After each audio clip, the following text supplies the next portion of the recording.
and we've actually done our planning session for the year. For a lot of activities, we don't feel like it's going to be too different, right? I mean, we're going to have a Pinewood Derby, right? It's going to be, but that's a good example of where we're going to have to adjust things a little bit. We were having a debate, should we do girls first and wrap that up and then have boys?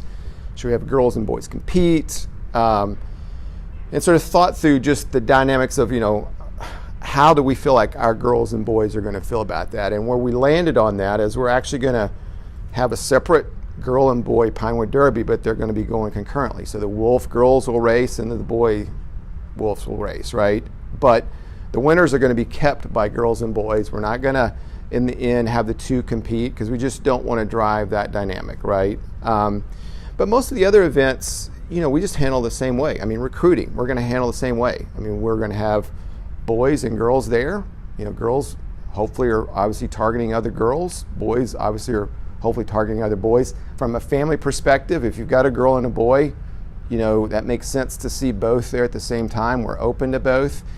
And absent just a couple of activities, there's really, there's not really anything that's going to change our schedule.